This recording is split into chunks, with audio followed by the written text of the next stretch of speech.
Hello, everyone. Thank you for sharing some of your time. I really do appreciate it. If you happen to be listening to the audio only, you miss a little bit. Not much, but some of the dumb stuff that is going on the video that people can see. Like, when I start, I have my earpiece in so I know when to turn down the music and all that kind of stuff.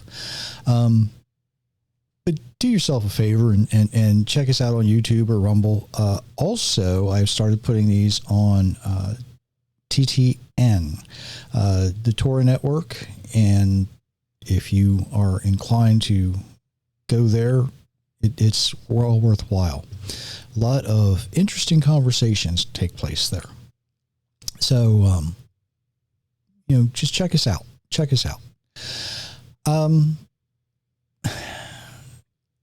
Be careful, little hands, what you do, right? It comes from a simple children's song, be careful, little eyes, what you see. Be careful, little mouth, what you say. Be careful, little hands, what you do. It's a very simple song that holds a lot of truth, and raises the question, is it what we say or is it what we do that determines what we will hear on Judgment Day? I think that's an honest question, and hopefully you do too. There's a conversation I have with many different people that quite often revolves around why people don't fear or they have lost their respect for Judgment Day. Now, let me go back from a personal point of view to when I was very, very young. I remember my piano teacher. Bless her heart, she tried. But I could read the notes. I could play with feeling, no problem. But to put them together just didn't work. She happened to be the wife of a local pastor. They lived just a couple of houses down from us. I mean, it was quite convenient. And she never missed a chance to remind me, if you just accept Jesus as your Savior, when you die, you're going to go to heaven, and all your friends and all your family who have done the same, they're going to be there too. Like, all I have to do is say, okay, and no matter what I do, no matter what I say, I'm good to go, right? Recently I started saying, my visa has been stamped, and I get to go. Now, I was inquisitive, okay? Because where my family went to church was not at their church. And the preacher there would always talk about, you have to be careful what you do. So in my mind, which was true, I got a little older. I heard different pastors from different denominations, and I realized, they're all preaching Jesus. That's what Christian pastors do. But each one had a slightly different way to present what they called the gospel. One would say, all you need is your name written in the Lamb's Book of Life. Another would say something different. Some churches presented sin as things like dancing or going to the movies, drinking alcohol, smoking, murder, adultery, all those things. But they added to what the Bible said. And maybe some of you folks who are listening may have experienced the same conclusion. Who's actually presenting the truth? Now, I look back and I think this had a very profound effect on my curiosity.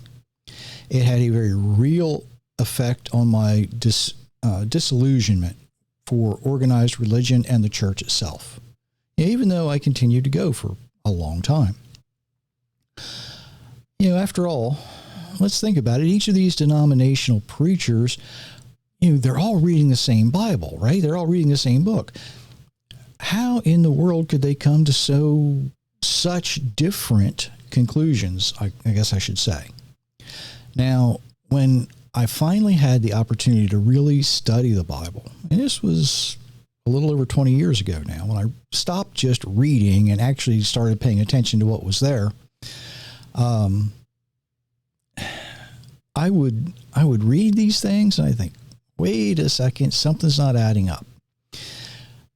Maybe you do the same thing, right?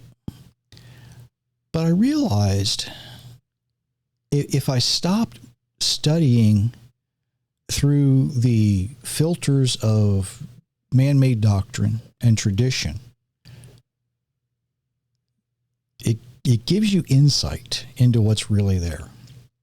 And while all of the people that I'd heard from while I was growing up, each one had part of the truth, something was missing. None of them were teaching the whole of what was written in the Bible. They weren't grasping the complete dialogue, if you will. Some would teach that, because Adam and Eve were sinners,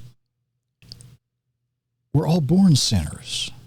Others, simply taught, well, Adam allowed sin to enter the world, come into the world. Some would stick to their denominational doctrine of what sin was.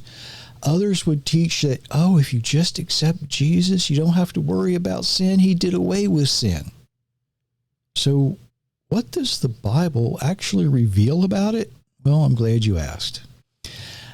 The best way I found to explain this is not to give or try to give a chronological order answer. So I'm going to be jumping around a little bit, all right? But each of the verses will absolutely cross-reference, okay? And hopefully it will give us a sound biblical answer. Sin, as you remember, is violating the commands of our Creator. That's found in 1 John 3:4. And yes, Adam did allow sin to enter the world, but that doesn't automatically make you or I a sinner. After all, if sin is a violation of the law, the violation of the commands of the Creator, how would a newborn baby be able to sin? They can't take that action. It would be simply impossible. Now, later in Psalms, David would tell us he was taught to sin, and I've gone over that in great detail in a different podcast, so I won't go into that here. But I'm going to start back in Ezekiel. And the Creator himself lays out his requirements for us. And if Ezekiel 18, beginning in verse 20, the soul who sins is the one who will die. A son will not bear the iniquity of his father, the lawlessness of his father, and the father will not bear the lawlessness of his son. The righteousness of a righteous man will fall upon him, and the wickedness of the wicked man will fall upon him. We're all responsible for our own actions. Verse 21. But if the wicked man turns from the sins he has committed, keeps all my statutes, and does what is right, he will surely live, he will not die.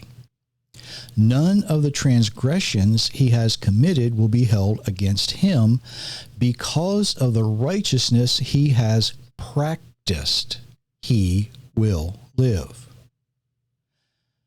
Do I take any pleasure in the death of the wicked, declares the Lord God?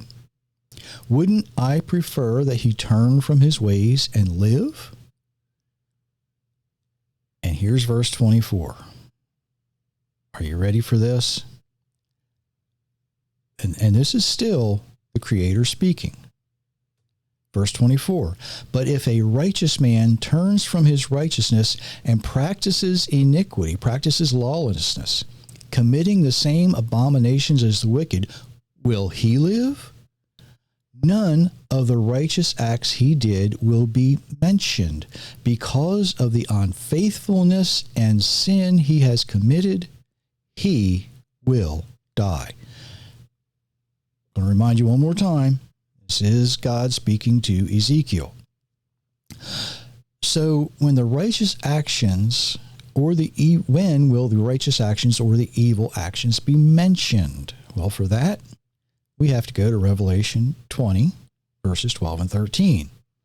I saw the dead, great and small. Let me stop right there. It's not big and little. This is people who are very strong in their faith, people who are very weak in their faith, great and small. They were standing before the throne, and books, plural, were opened. And one of them was the book of life. Some translations call it the book of the Lamb. And the dead were judged according to their deeds as recorded in the books.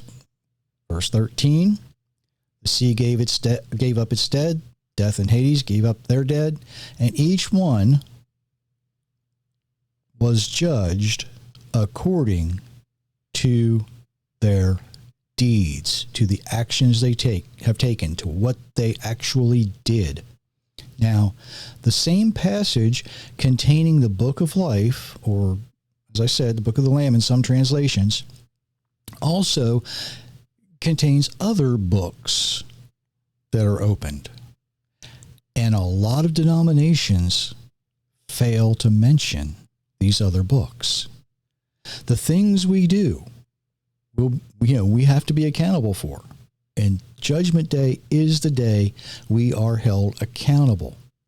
Now, something that is interesting, and maybe you've heard this, there is no place in the Bible where it refers to names being added to the book of life. Right? I've had it presented to me that way by some pastors or pastors' wives. Don't you want your name written in the Lamb's book of life? But nowhere in the Bible does it say that you can add your name. And that's because when we are conceived, our name is written in that book. And here is a great big but. Okay? Our Creator reserves the right to blot our name from his book. Now, part of the transcript between Moses and God in Exodus 32, and I'm going to read this. Moses is speaking. Moses returned to the Lord and said, "Oh, what a great sin these people have committed. They've made gods of gold for themselves. Yet now, if you would only forgive their sin. But if not, please blot me out of the book you have written." See, your name's already there. Your name is already there. If you won't forgive them, count me with them. I'm no better than them. That's what Moses is saying. Our Creator, on the other hand, verse 33, the Lord replied to Moses, "Whoever has sinned against me, I will blot out of my book." Moses asked, blot my name out. I'm no better than them. But the Creator, he responds, that is for me to choose. I will make that choice. I'm going to decide. And his choice is determined by the actions we take when we actually physically sin against him, when we violate his word. It's not about what we say, it's about what we do. You need to be respectful of Judgment Day. You need to understand what's going to happen and what's going to be read. Just because you think you're safe, don't get complacent.